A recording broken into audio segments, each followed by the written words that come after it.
How do you feel po na finally may major concert ka na after yung concert ni Mikey, di ba? Parang ngayon talaga focus on yun na and then music. Syempre happy ako kasi it has been years since the last one and parang nitong nagdaang pandemic parang nakakatakot pag-concert and it's a risk to do one. So ngayon na okay na lahat, ang dami ng live shows. So happy ako na ulit pwede na mag-concert. At excited ako kasi I am gonna be performing songs that I have not performed pa. So, and I have fans na walang time and didn't get to watch ang huling El Bimbo. So, gusto kong dalhin sila dun sa theater experience. Sino yung nakaisip ng switch na title dito sa concert? Ikaw ba? Ang nakaisip to yung director namin, si Direct Juan Paulo Infante. And agad-agad naman nag-agree ako kasi it was a big switch last year to do theater from TV. I see. Tapos, from The Clash, diba? Talagang grabe ng journey mo. And then, yun nag-host dun si Mr. Jin Velasco sa Itasin. Nag-trending din kasi before yung parang after party yun na hanggang ngayon. It gained million views, diba? Tapos, naisip nyo ba, do you consider na mag-guest din siya sa concert? Actually,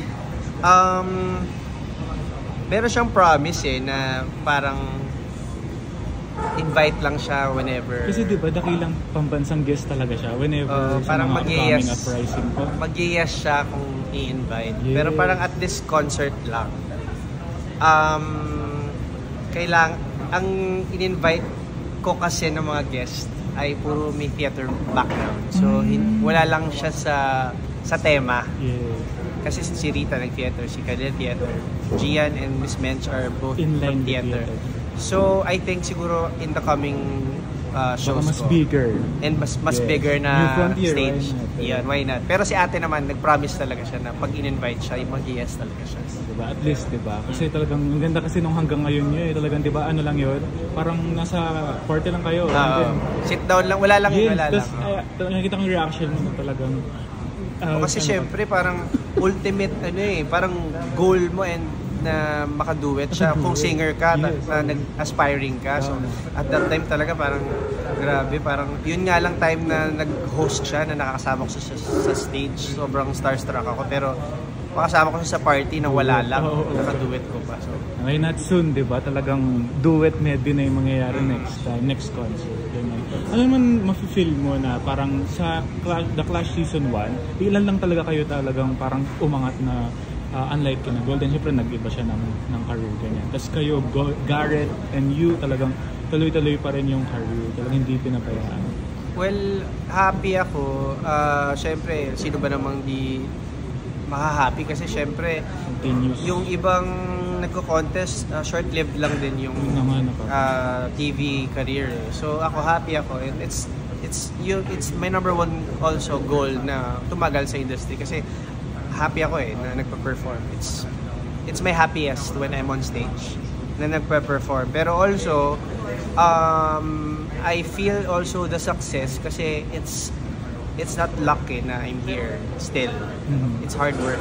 So, mahanap ako ng mga ways para may gawin ako na mas makilala pa ako. And part of that also is yung pag-star ko nga sa ang huling El Bimbo na I was able to reach mas malaking audience. Hindi lang yung nanonood ng TV kasi iba yun to be really honest, hindi ako kilala ng mga nanonood sa theater.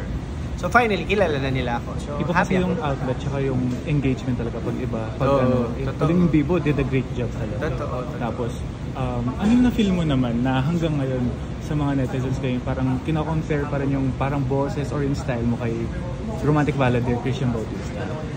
Well, kasi linis din like. Kasi kahit nga ata pati speaking voice ko, parang kaboses ko tama ba? Yes!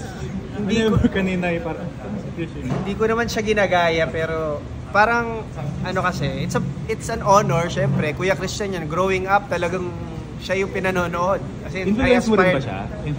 Influence ko siya. Actually, dalawa sila. Gary Valenciano tsaka siya. Parang ganun nga yung boses mo, Gary and Christian. Napansin ko kasi high belter yung boses and at the same time power. Sila yung parang linulook up ko na artist nung gusto ko mag-contest. And di naman maiwasan, di ko rin naman ginagaya. So lumalabas lang talaga siya. Tsaka happy ako ngayon, nakaka-work ko na yung idol ko. So, ilang years na din. So, parang... Napag-uusapan niyo ba yun?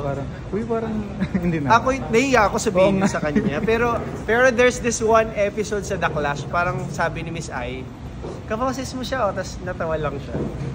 So parang feeling ko, alam din naman niya. Oo. Kasi diba, napanood ko talaga kasi yung yung journey niyo eh. Diba nag-final 6 ka, grabe talagang kung ano na lang, pwede na sana.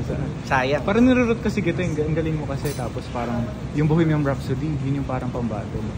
Anyway, ayun, ano mo na film mo naman na finally, mayroon ka na namang upcoming musical na Rent, na iba namang klase compare sa Halloween. Ano to, ngayon, kinakalma ko pa yung sarili ko kasi may time pa ako to like feel muna kung ano yung ginagawa ko at the moment, which is yung concert. Pero at the back of my head, pressured ako eh. Tsaka kinakabahan ako kasi again, pagdadaanan ko na naman yung process para buuin yung character, which is si Roger. Lead role.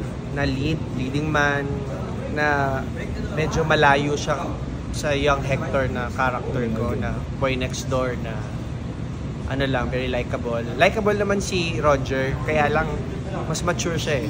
At mas may hugot siya kasi HIV positive, walang pambayad ng renta, mahirap, so struggling. So I have to be able to show that sa show na sobrang lalim. So pressured ako, pero excited ako kasi hindi ko still ako parang nasa cloud nine ako, knowing na tinatrust ako na bigyan ng gantong role na wala naman akong theater background. So, ayun, happy ako. Nakitaan ka nila ng potential. Sana, I don't want to disappoint, syempre, pero hard work, I always tell people na hard work pa rin talaga yung kailangan para ma-achieve ko yung goal. In reaction naman na yung mga netizens binabanggit na yung mga Kapuso singers ay world class, from Rachel Ango, Hazel Santos, and then kayo rin talaga musical din yung linya ng mga Kapuso singers. Ibig sabihin lang yun is very kayo, multimedia when it comes to music. How do you feel about it? Na isa ka na doon? Happy. At saka syempre hindi ko pa masabi na kalinya ko sila Miss Rachel Ann. Syempre iba yung napatunayan nila. Pero happy ako na acknowledge, nakikita, I am being seen kasi it's also a goal na parang, kasi noon parang sino ba siya, ganyan, may mga ganun pa. And now I'm starting to make a mark sa both TV and sa theater world. Na-nominate pa ako sa Aliw Theater, sa Aliw Awards as Best Male Lead in a Musical. Nomination. So, ayun, gusto ko yung part na nakikita ko ngayon. And, ano lang naman yan sa akin, parang sprinkle or cherry on top lang naman yan with the main goal. So, happy ako. Ano na may expect ng mga fans mo na mapanood sa Switch concert? Madami, bukod sa dadalhin ko sila sa place na bago kong love, which is the musical theater. This will be very personal, yung buong show, kasi it'll be about the journey ng showbiz career ko from when I started to where I am right now. Pupunta ka talaga sa concert kasi number one, yun nga, dahil gusto mo yung talent ng artist na panonood mo. And number two, dahil you root for them and mainly you support them. So, gusto ko i-share sa kanila yung success ng kung in the span of how many years nandito pa rin ako, tapos nandito na ako, tapos ito yung ginagawa ko. So, gusto kong makasama sila sa success niya. Paramdaman nila yung fulfillment and happiness also.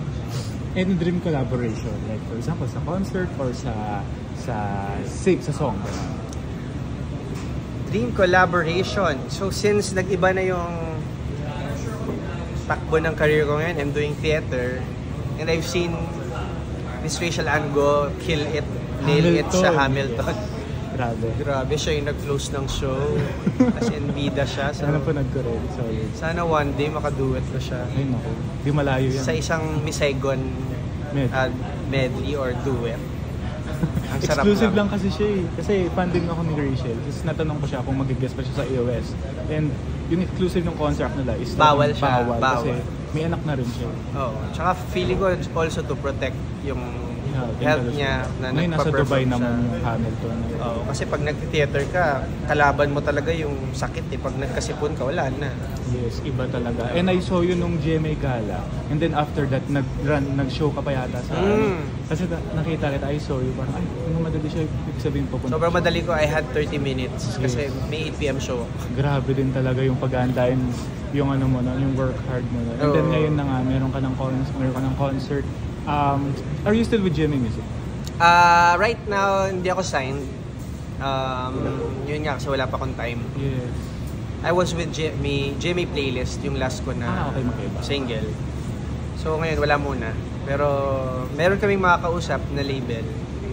Yung bago natin, kasi gusto ko rin ng bagong makaka-partner. Yes. Makaka-collaborate sa music ko. So that's another goal for this year. Yun na nga. Kasi grabe din talaga.